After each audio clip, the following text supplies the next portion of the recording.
Welcome to our Backyard Brothers podcast. We are down a brother today. He chose his wife over our podcast. Good choice. Good choice.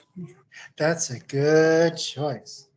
Okay. Anyway, we're talking mainly college football today, but there's some NFL, and I guess we're just talking football today. But a few things that we're going to talk about. We're going to start, believe it or not, we're bringing back our memory and biography segment after several weeks of not having time to do that. So Cody's turn for memories. And so, Cody, tell us what you're talking about. Yeah, just real quick. You guys can hear me, right? Okay, my internet's kind of being weird. So yeah, my memory, if it's not obvious, I'm a Utah fan. I've probably said it 50,000 times now on this podcast. And the Utes are playing tonight. So as in honor of that, my decision was to bring to talk about the 2014 and 2015 series of Utah and Michigan. I wasn't able to watch those games personally. I was on my mission then, but I've watched the highlights and just kind of go over a little bit of context with you. In 2014, Utah went to Ann Arbor, went to Michigan and played there. And that's the biggest stadium for football, I think, just in the world, period. 110,000 people, I think. And so Utah went in and they won that game 26-10, I think is what it was. And it was, Travis Wilson was quarterback, did really good. And then 2015, Travis Wilson came back. It was Devontae Booker at running back. Marcus Williams was one of the safeties. And it was Michigan came to Utah. They played there. And Utah again. This was John or Jim. I'm not sure which Harbaugh, but Jim. I think it's Jim. Yeah, Jim Harbaugh. It was his inaugural season there. And I'm pretty sure Utah was their first Power 5 opponent at that time. So, and then they lost that one to Utah as well, 24-17, in a little bit more of a competitive game. But it was just exciting. And we can talk about, being fans of your own team, seeing upsets like that if you want, or these Utah games specifically if you watched it. But that's my memory. I did watch both of those games. I think the first one, they were both like the first games of the year almost. The first one was in Ann Arbor, and I think I can't remember the final score, but Utah whipped them pretty good in Ann Arbor. It was before Jim Harbaugh, and Michigan was still really struggling through who they were. I think it was post Brady Hoke, and so really bad kind of Power 5 football team. Still going into the big house and getting a win for a team that was just beginning its Pac-12 journey, really, for Utah was a big deal. And so Utah looked like the better team all game long, and everyone expected Michigan to win that game, but not necessarily because Michigan was good. It was just that Michigan was Michigan, and it was in Ann Arbor. But it was a pretty well dominated game by Utah in that one. I think it was 26-10.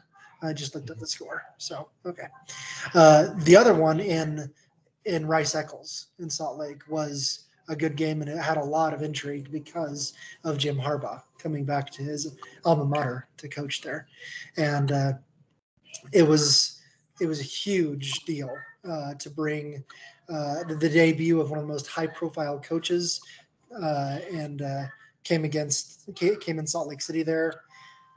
Kyle Whittingham got the better of Jim Harbaugh. I think it was in the fourth quarter when Utah was up by a touchdown. Michigan driving to try and tie it, and Utah got a pick six there in the fourth quarter and went up 24-10 and set it already. I think that game set the record at Utah for the most people in that stadium against Michigan in that game, and I don't think that's been broken since. I think that's still the most attended game in University Utah history. I think there was almost 50,000 people in that stadium. I think for context, I think that stadium fits 40,000. So I don't know how you do that, but I don't. That's. I think it's outdated now. It's about 54,000 okay. now. I think it was almost 50,000 back then. So yeah, it was the largest crowd in the history of the stadium. If they've updated it since then that's one thing that I didn't know.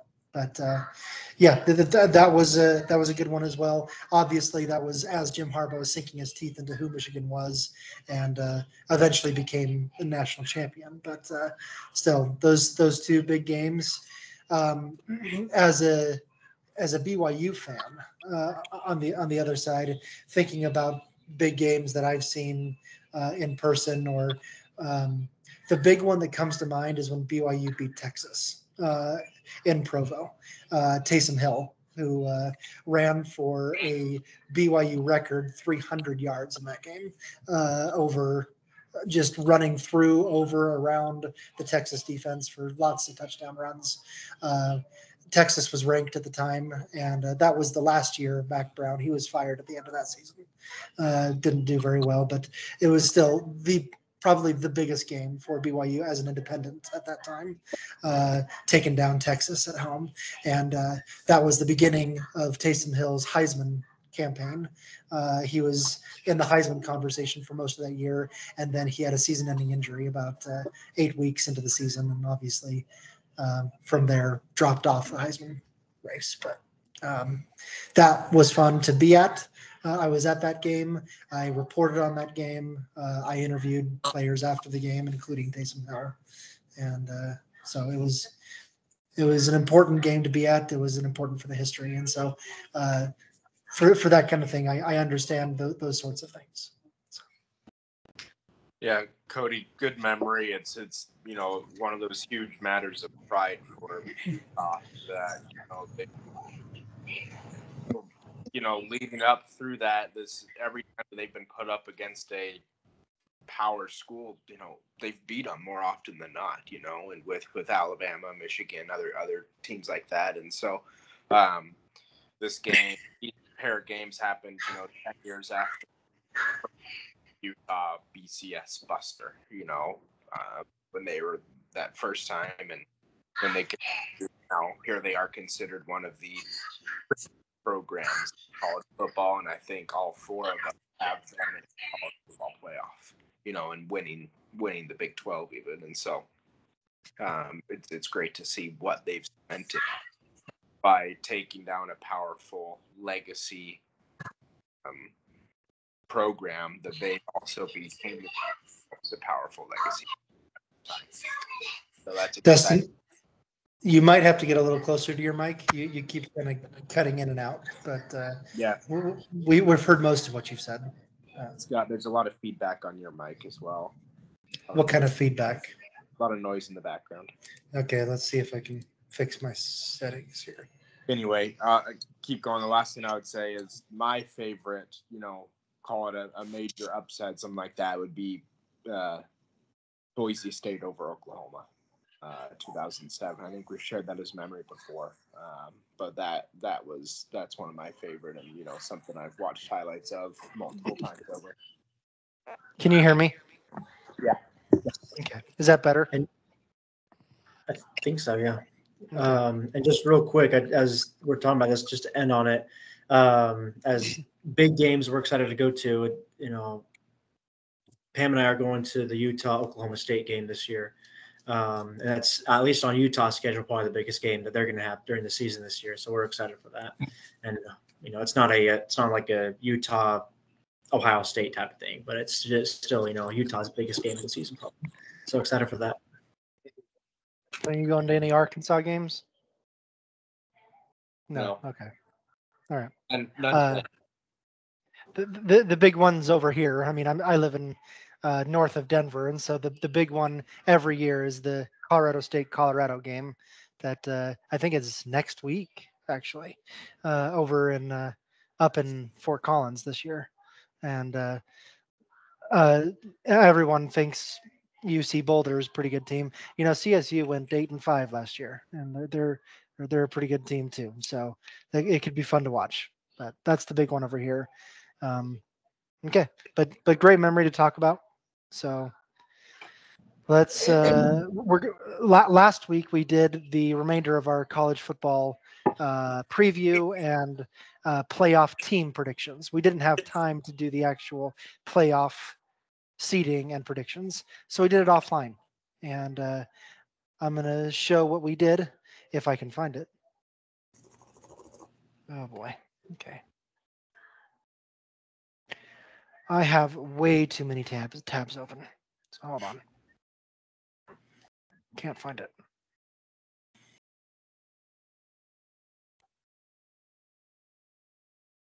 Where did it go? Here it is. Okay.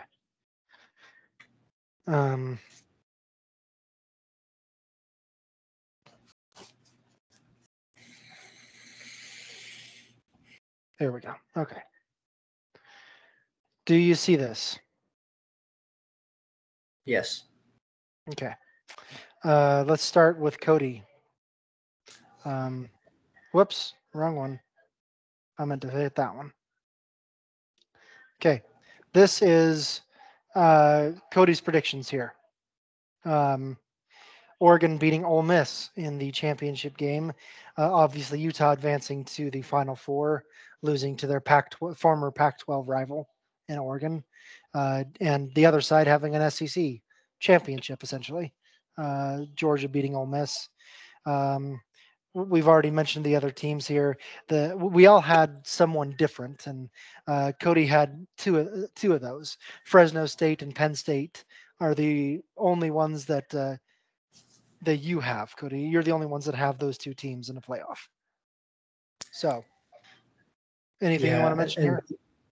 Yeah, I was going to say probably the only thing I would mention is, well, I guess two things I'd mention. I think Oregon is the best team this year. I mean, we haven't seen them play yet, but I think they're just going to be the best team. And as you can see, my final score against Ole Miss, 47-28. I think they're going to, destroy. They're probably going to destroy Utah as well, even. But if this were to happen, but the other thing I was going to say is the Utah-Ohio State matchup there. I predicted. I'm not sure if it was hope and bias that Utah would win just because of a rematch from the Rose Bowl a little bit ago, but it was also a little bit of kind of reflecting and thinking, if Utah is as good as they're expected to be this year, it could happen. That was kind of thought, but it might be a little bit of a revenge hope.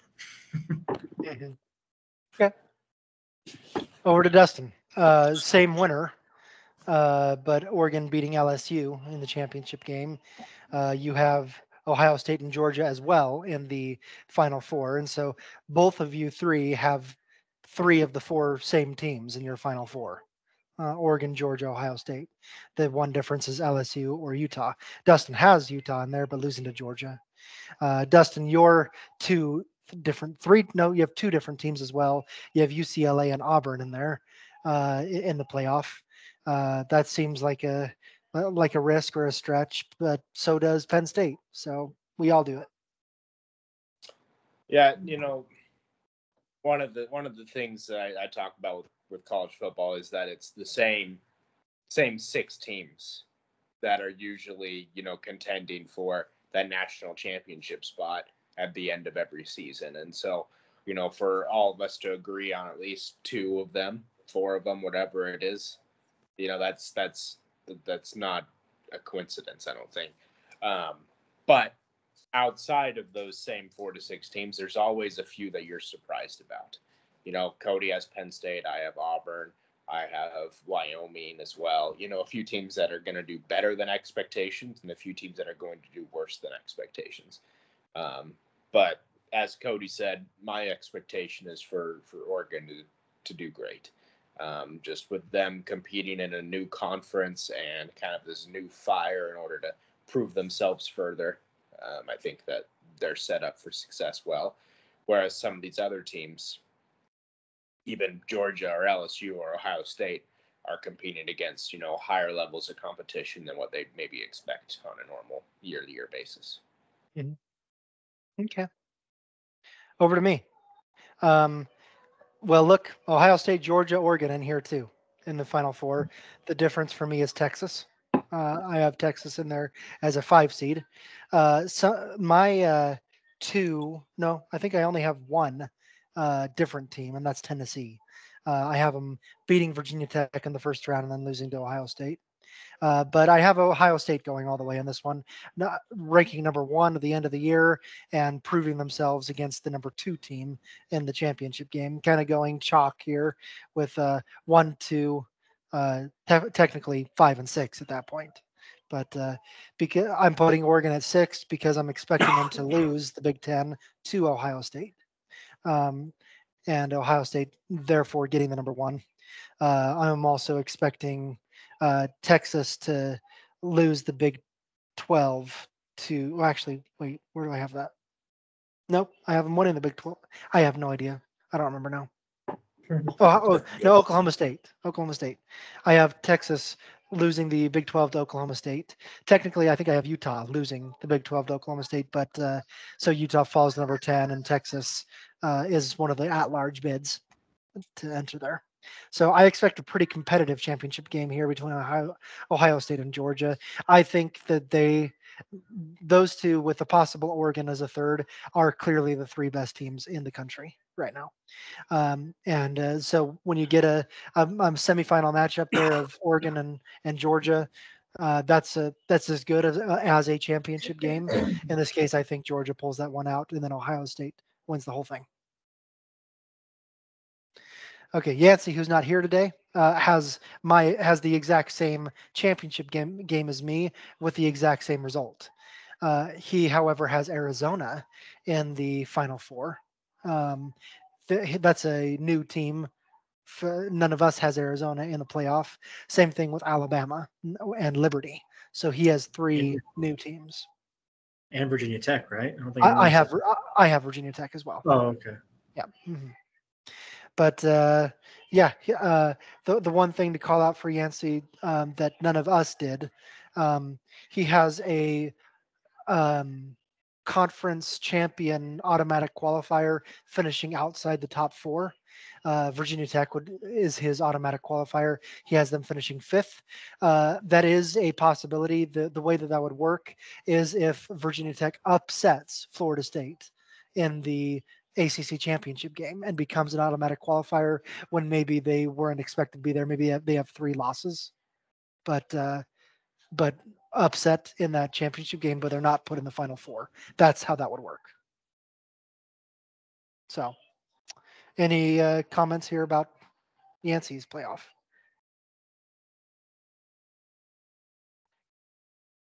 Okay. Stop share that. Find you guys again. Where are you? Here you are. Okay. So, next topic. Dustin, you had a topic to talk to us about a Netflix series.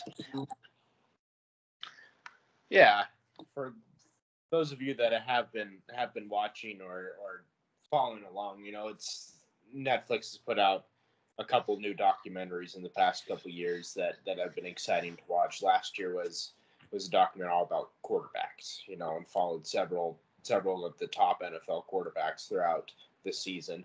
And then for this past year, for 2023 season, it was all about the receiver and shows 5 of the best receivers in the NFL to follow them all season long.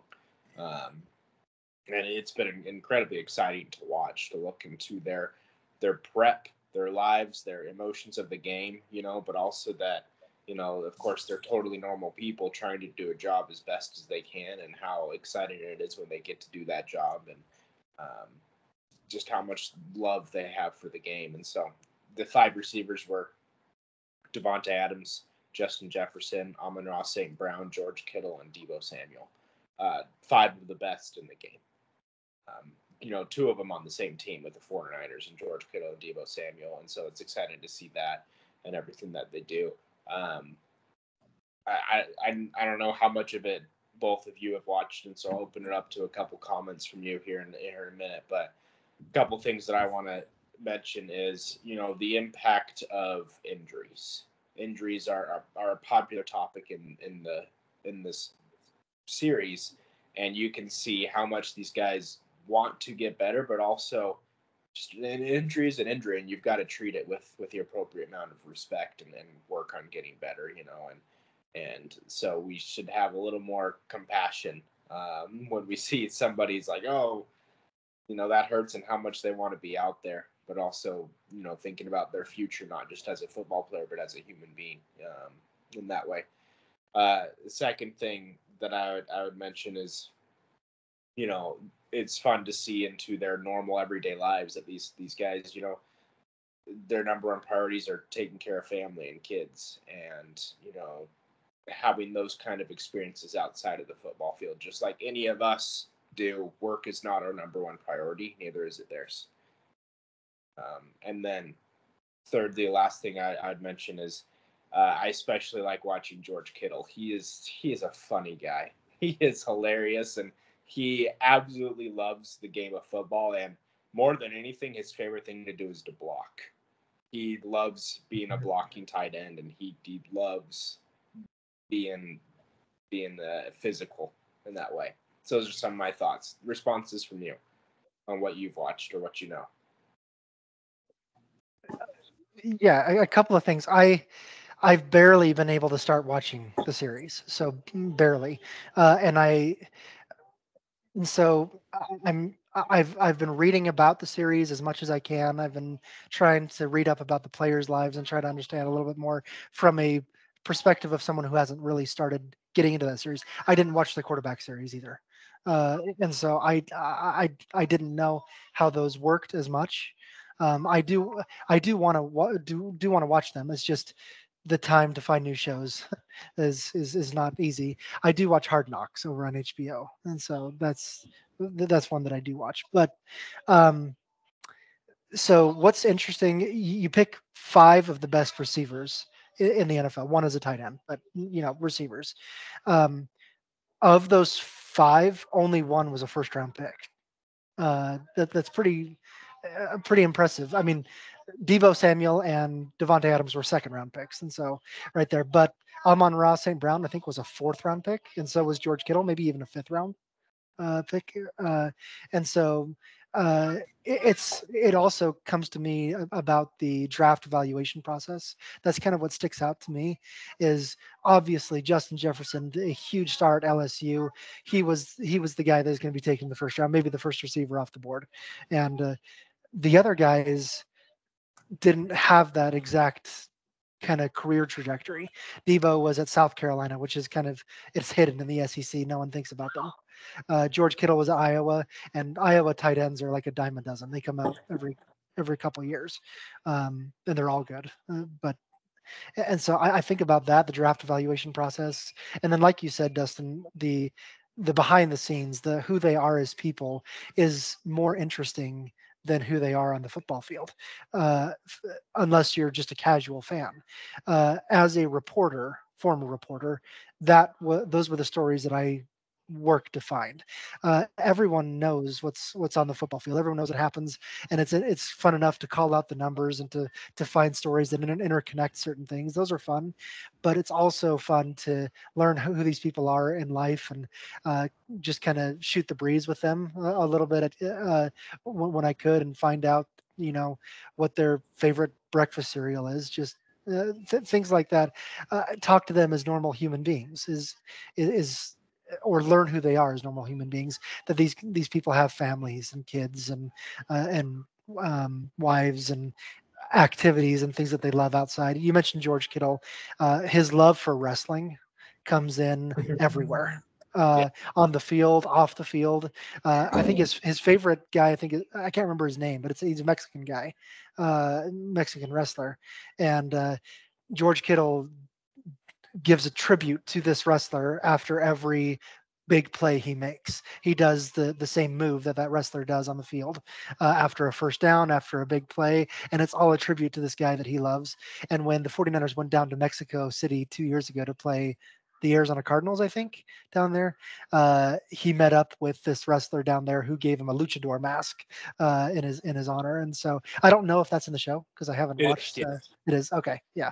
Well, that's good that it's there, but because I researched and I just said I bet that's in the show, so I thought so. Yeah. Anyway, so it's I will watch those shows because I really love the stuff off the field and learning who these people are, and it gives you a little better appreciation of the game. That these aren't just action figures that you move around on a board. These aren't just guys on a video game. These are people that have real lives, that have real activities, that have real fears and real loves and these things, and somehow that makes them even more amazing as athletes too.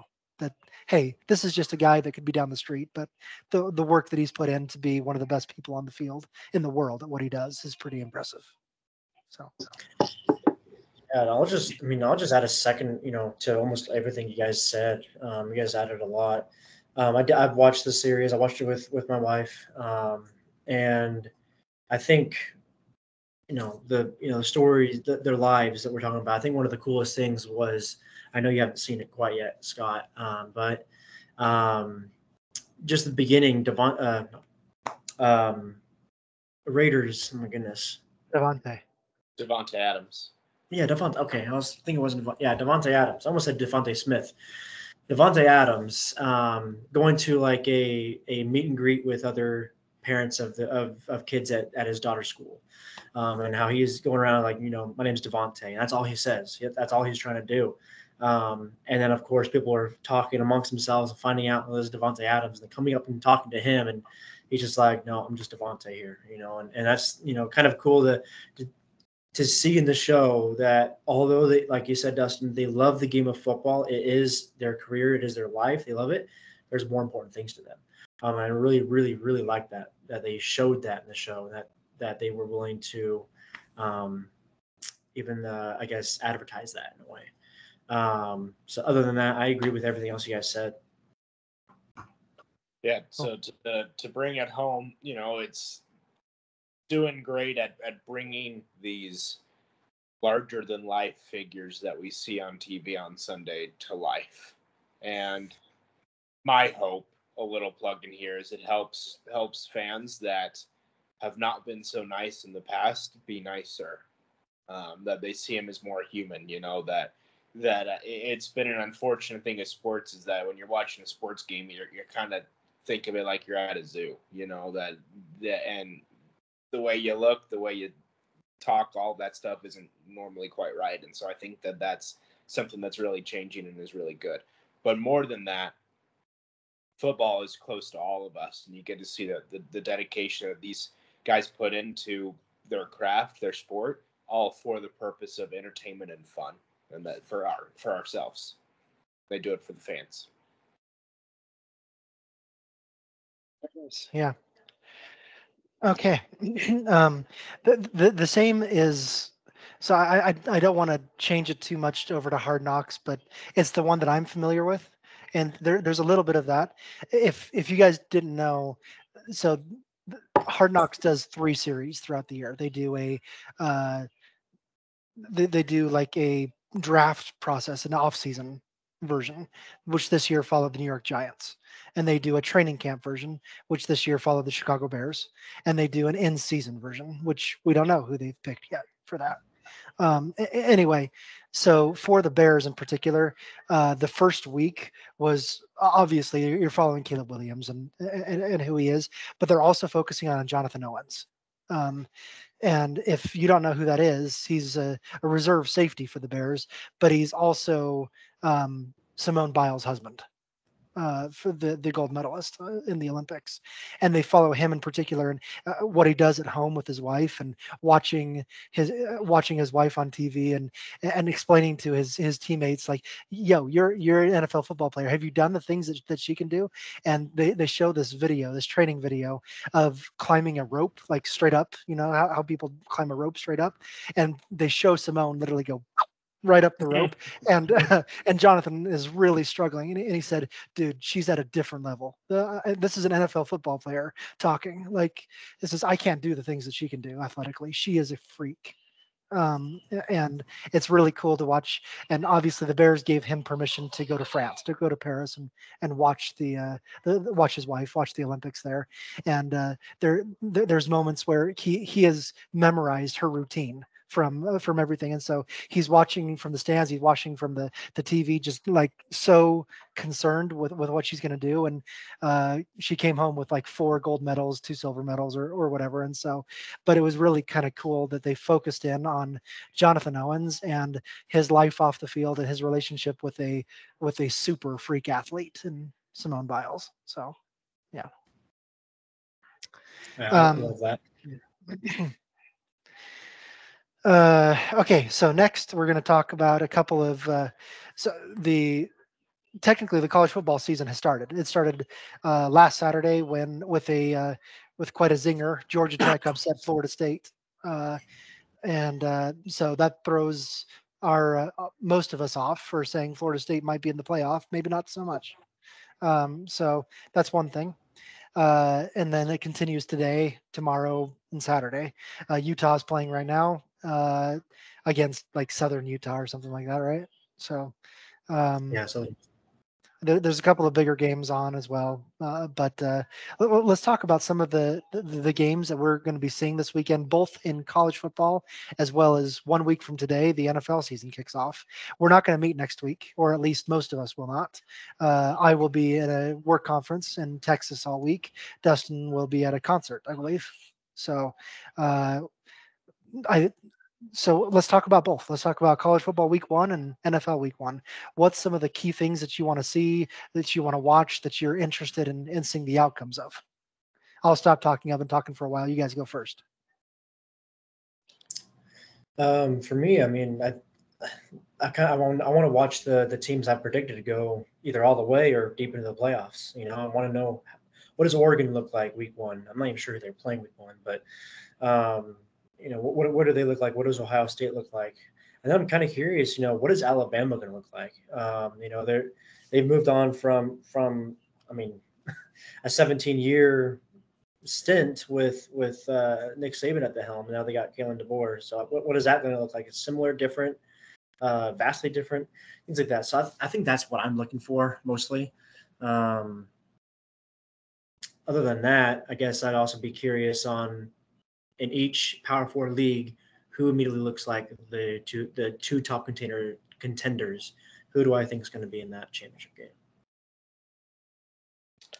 I'm especially excited for NFL football more so than college for sure. And so I'm excited, next week with the season kicking off to see the teams try to meet their expectations in game 1 and all the bidders are there and just the excitement of the actual season starting and kicking off and getting to see, premium football once again.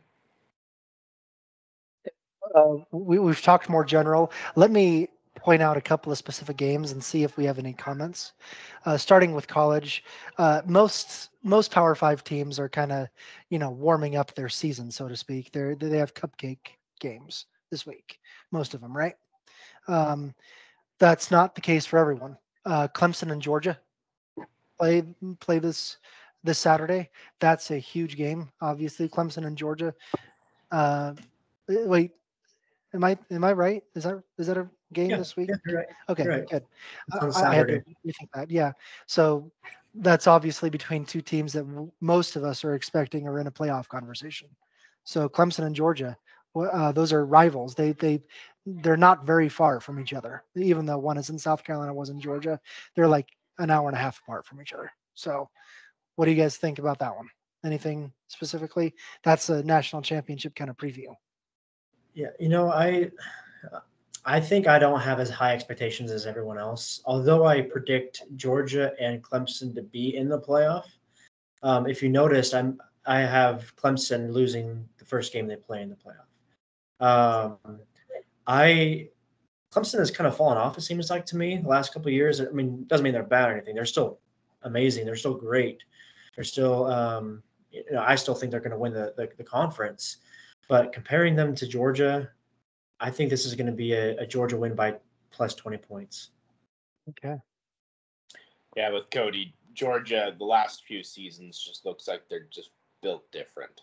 They're feeding something to the players, in the off season that make them bigger and stronger and faster and all that. And so Georgia's just built different. I'm not expecting them to win the whole thing, but I'm expecting them to be there more so than I would expect Clemson to.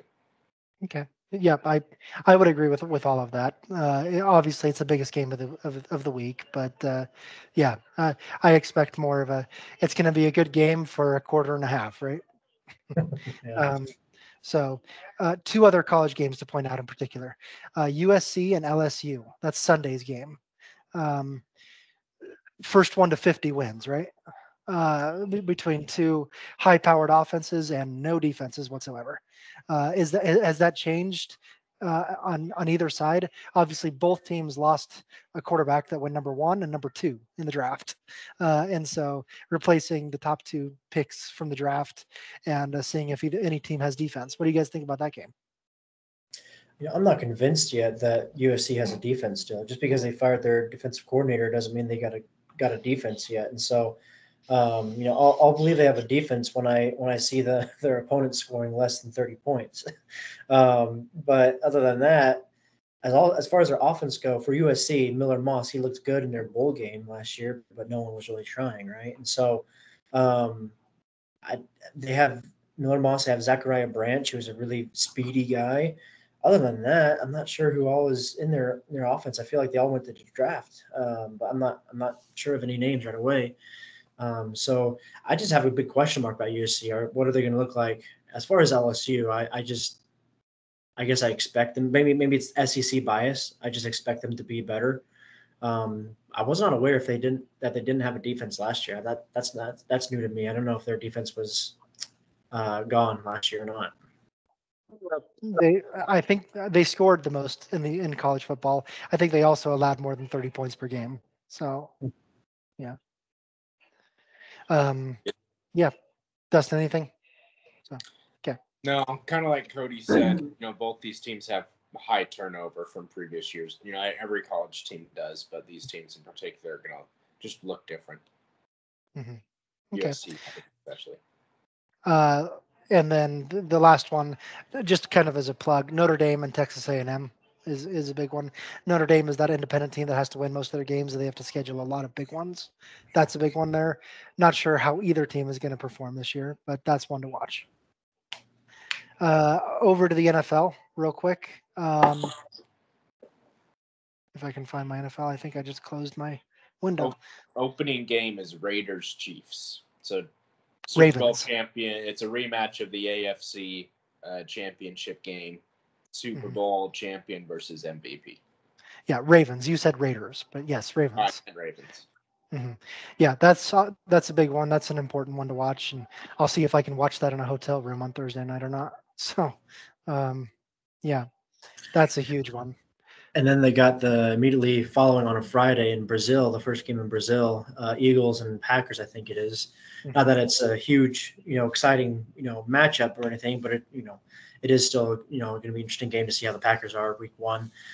But it's in Brazil. That's kind of a milestone, if you will, for the NFL being out there. Yeah. That's a game that I'd be excited to see how the Eagles do in particular, since they ended their season so anticlimactically. Are they going to come out, throwing haymakers and win, 50-17 or something? Is kind of what I would predict.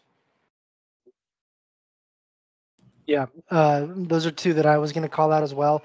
3 more that I would call out that I'm interested in particular, just because of who I picked to make the playoffs. There's one buried in the afternoon games of Sunday. Cowboys at Browns could be a fun one to watch.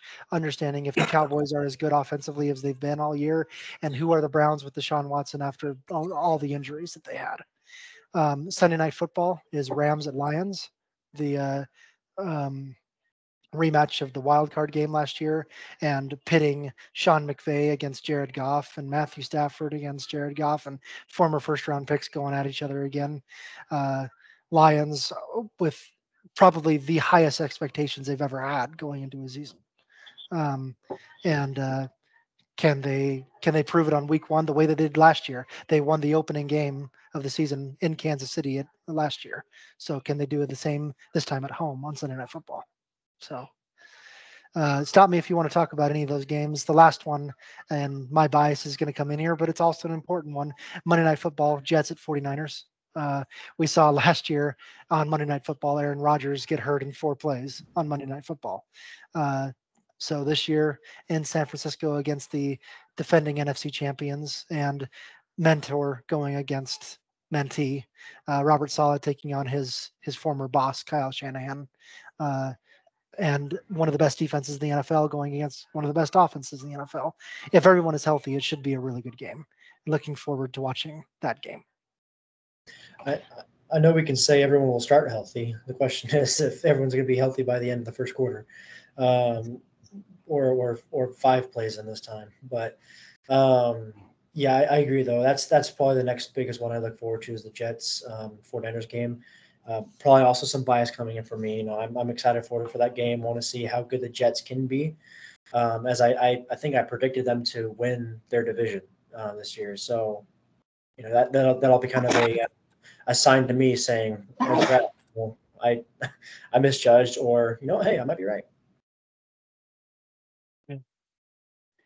Yeah, I'm not into sports betting, but I'm curious to know if there's a line on Aaron Rodgers' other Achilles going out game 1. What that bet would be. But there's a lot of interesting matchups in week 1, and they're intended to be so. And so it's just excited to get it started once again. I've watched like on YouTube the NFL top 100 players and other things like that. Been getting more excited for the NFL season to start. Yeah, if Aaron Rodgers doesn't make it out of week 1, someone's going to make a hell of a lot of money. So yeah, and someone's going to lose a lot of money. Yeah. Yeah, okay. I think the person that's going to make a lot of money is Aaron Rodgers' surgeon. Yeah. Okay. So moving on to our PTI this week, our last segment, bringing this back in. These were Yancey's questions. He's not here today, but they're not Yancey specific, so I think we can address them right now. So number 1, who has been your favorite rookie through the preseason? So I don't know if someone wants to start, but go ahead. I'll go first. So it's a little opposite to what I've said in previous podcasts, but watching a little bit of Caleb Williams, he's impressed me more than I expected him to. Especially in being able to throw from the pocket. That's been a little more impressive. I'm not expecting a CJ Stroud kind of season, but I think that he can throw 15 touchdowns, and be able to win 7 games. I think he's looked good too. I actually haven't really seen much of him during the preseason, so I haven't looked at any of that. And I'm having can talk. I'm having a hard time thinking of different rookies right now, but I know that, and I'm sorry to keep pulling from Utah, but Sione Vaki with Detroit, I was really happy to see what he did in one of the preseason games. He played safety in college for most of his time there, and then switched to running back for like the last 6 games. And they immediately drafted him as running back, and they gave him the ball, and he did exactly what he did in college against NFL players, which was really kind of fun to see. So it'll be interesting to see if they put him in more often. But other than that, I'm sure there's other rookies that I'm just blanking on right now. Okay. I'd like to mention just a couple. The first one that comes to mind was Caleb Williams as well, but I'm going to leave it with what you said, Dustin. I agree with that. The other quarterback that I would mention is the one that was taken right after him, Jaden Daniels. Yeah, he's been really impressive in the preseason as well with Washington. He's been running all over the place. He's been throwing the ball on a dime on the move. He's looked really, really good, and he was named starting quarterback pretty early in the preseason because of that. And so he's looked really good. He might be a franchise quarterback over there in Washington for the first time in a long, long time. The other players that I would want to mention are Graham Barton. he was a center taken out of Duke, played for the Buccaneers. He has been dominating that line of scrimmage, and he was someone to watch because he was a left tackle at Duke, and now he asked to play center for Tampa Bay, and he's been dominating that line of scrimmage as a center, and so that's been really impressive. He's been named starting center from week 1, and so looking forward to see that. It's really hard to switch positions right off the bat, and he's done that to a position where he's captaining that offensive line. So now that this is Yancey's second question, now that we have seen the kickoff rules, the new kickoff rules in preseason, how do we like them? Is there any thoughts about that? Is it going the way that we hoped it would go? Is it not? What do you guys think? I was, if I remember correctly, and you might have to remind me if I'm getting it wrong, but I was kind of more of an advocate against it, if I remember correctly. But watching it in the preseason, it's been kind of interesting. It's been cool. I think I do like it after kind of watching it and seeing how it's going. I haven't seen as many breakaways and runs for the end zone as I thought I would, just because of what everyone was saying. It's looking like it doesn't affect the return game as much. They're ending around the 25, 30-yard line. Anyway, I do really like that if they catch it, between the 20 and the end zone, they have to return it. It's no fair catch. It's no, whatever. But I like that you have to return it. So that brings some excitement back into it, and I do like that.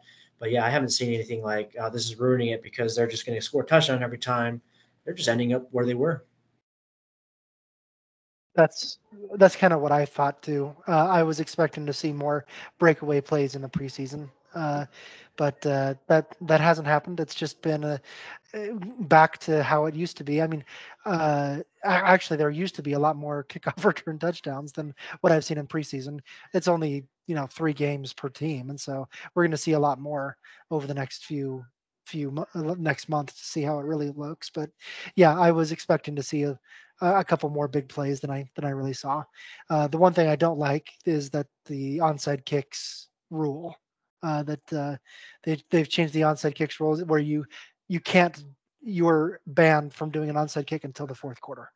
You can't do an onside kick in the first 3 quarters of a game anymore. Most teams don't do it until the fourth quarter anyway, so it doesn't change a lot. But the whole Saints winning the Super Bowl against the Colts back in 2009 took away the most exciting play of that game, where they opened the second half with an onside kick, got the ball, went down and scored. So it's one of the most exciting things to see it happen before the fourth quarter. And so that was kind of unfortunate that they took that away for no good reason, in my opinion. So. Yeah, it's a slightly different opinion than your guys's. Yeah, there hasn't been as much as expected, but there still has been some, breakaway plays, touchdowns, things like that, and which is essentially non-existent, in previous seasons because every kick was a touchback. And so I think that it's going to be great for this season because games are going to get flipped on their head. That teams that you don't expect to win games are going to win games because of a special teams touchdown or because of a fumble. I mean, you never saw those fumbles would happen, at the 25-yard line on a kick return, and now they're going to happen again. And so it introduces more chaos into the game. And so far we've seen that in the preseason.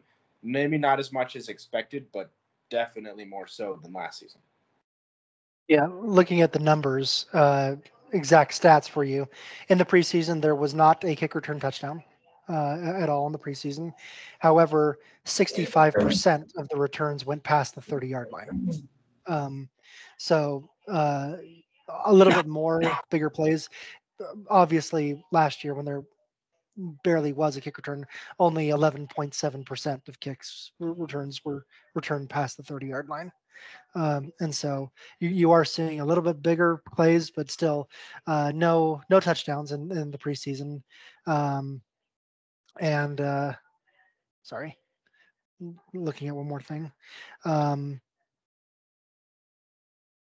Yep, and I can't find fumble numbers. Just at a brief look. But yeah, so we'll see more over the next month for sure, and get a better idea of what that is.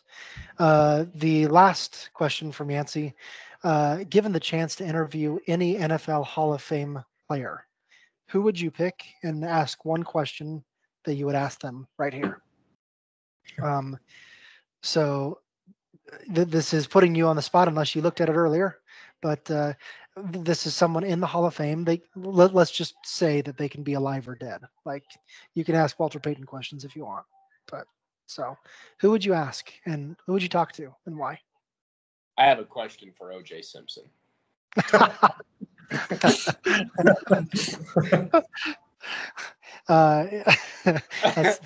That's a good one. I don't. I know he did it. So yeah. For me, it's interesting.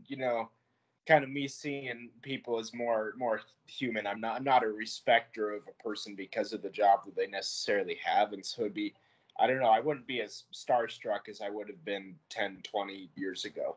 And so it's hard to think of that, but I think that the person that I'd want to talk to would be Tom Brady. And I'd want to try to understand his mindset, his outlook, his passion for winning, and try to understand that drive and that passion for winning and how he was able to apply that over such a long career, to try to understand that passion for winning and how can I apply that to myself more. For me,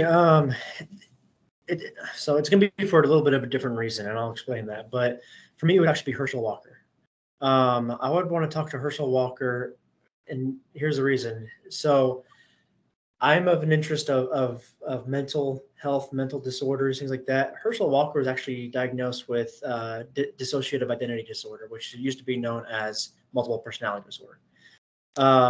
And he actually, the football player Herschel Walker was an alternate personality of his. And he actually, after playing football for so long, one day he knocked out of it. This is something I heard from another interview. And why am I running a football? I've never done that before in my life. He didn't know he'd been playing football. Yeah, has all these records and things like that. And that just blows my mind. And so being someone who is so interested in that and kind of studying that field and just loving football, that's who I would want to talk to more for that reason, to understand what really happened, as well as just to kind of dive into his life and then his career as well. That'd be mine, Herschel Walker. I'm going to be more on the lines of Cody here, just in terms of position at least. But I don't want to talk to Barry Sanders. And the reason, there's a couple of reasons, but the big one is he retired at a time when surprised a lot of people. He was at the prime of his career. He was early 30s when he retired. I think it was 32, 33 maybe. A lot of people were really surprised. They were saying, man, you got probably 5 years left of being a top NFL player. Why did you retire? And that's what I want to know. I want to talk to him. Like we talked about the people behind football.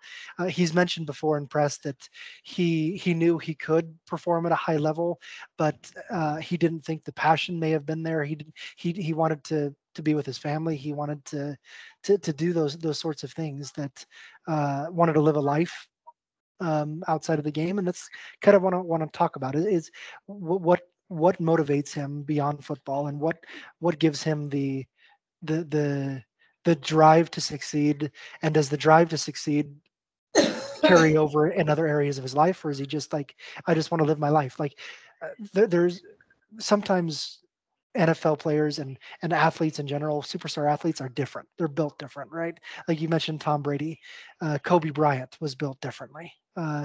Their drive to succeed was more than just the game. It's about everywhere. It's doing everything at the best of their ability.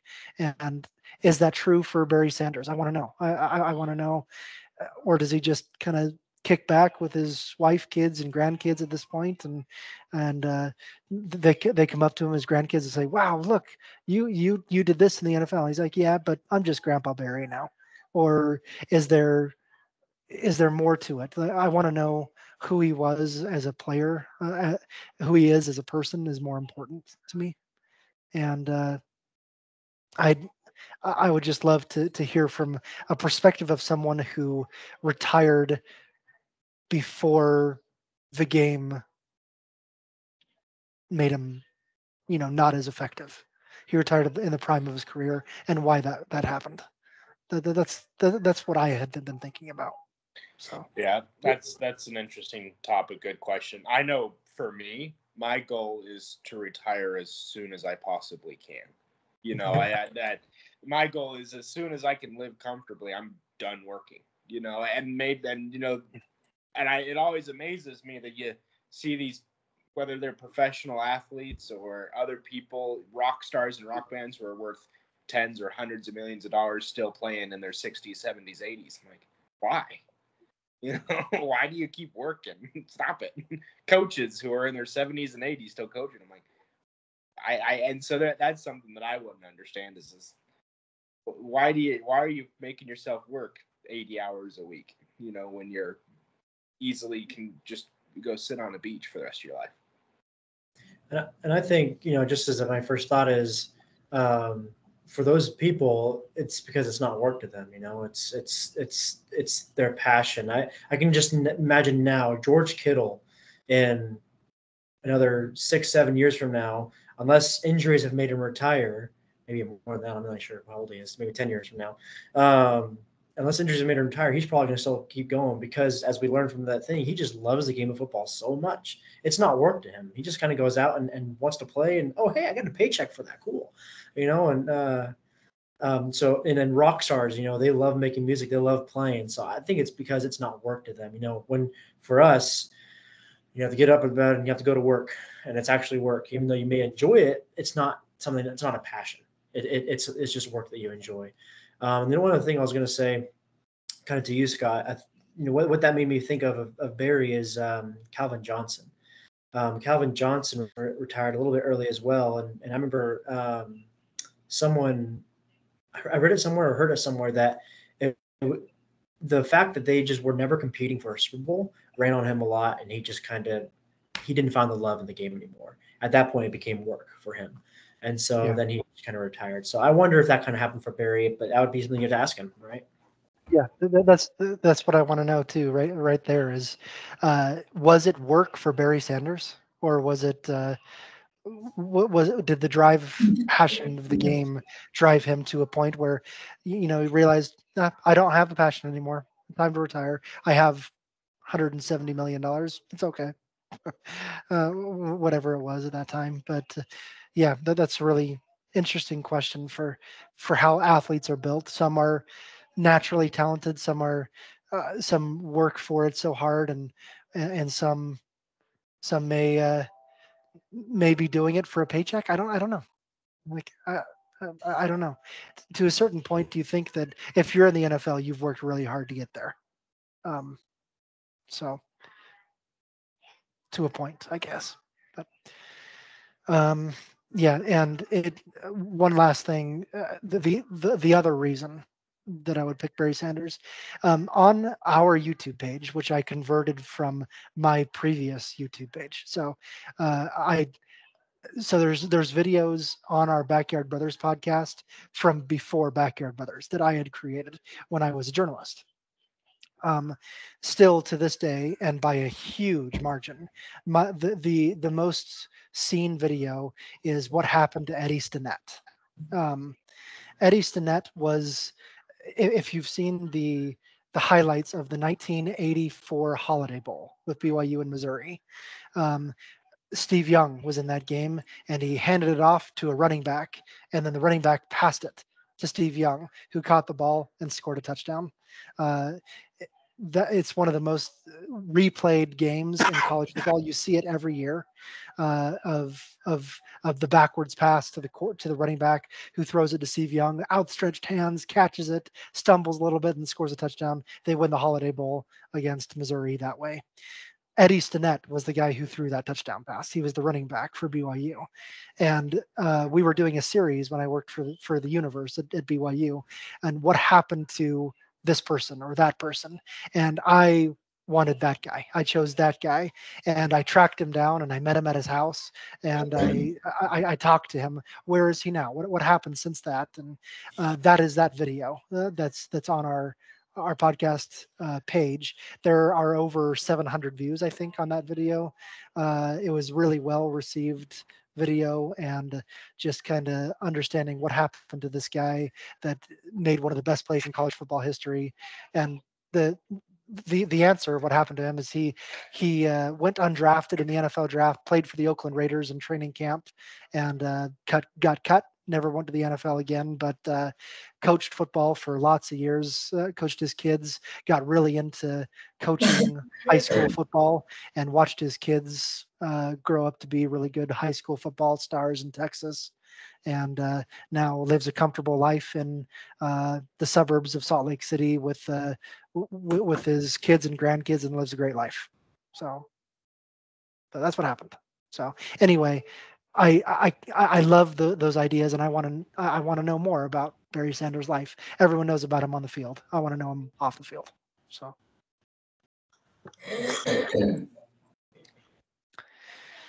Anything else? Okay. Well, next week, as I said, Cody, if you and Yancey want to meet and record a session of you watching the Chiefs Ravens together, go for it. I mean, that would be worth it to me to watch how you guys watch that game. You don't have to. Obviously, you can cancel it if you want, but neither Dustin or I will be here next week. So the next time all four of us will be together will be, is that the 12th, September 12th? Yeah. No, 11th. That's 9/11. So, yeah. Nope, 12th, because 9/11 is a Wednesday. So, 12th. So, okay. Thanks, everyone. Anyone have any last comments? Any last things, thoughts? Okay. Talk to y'all later.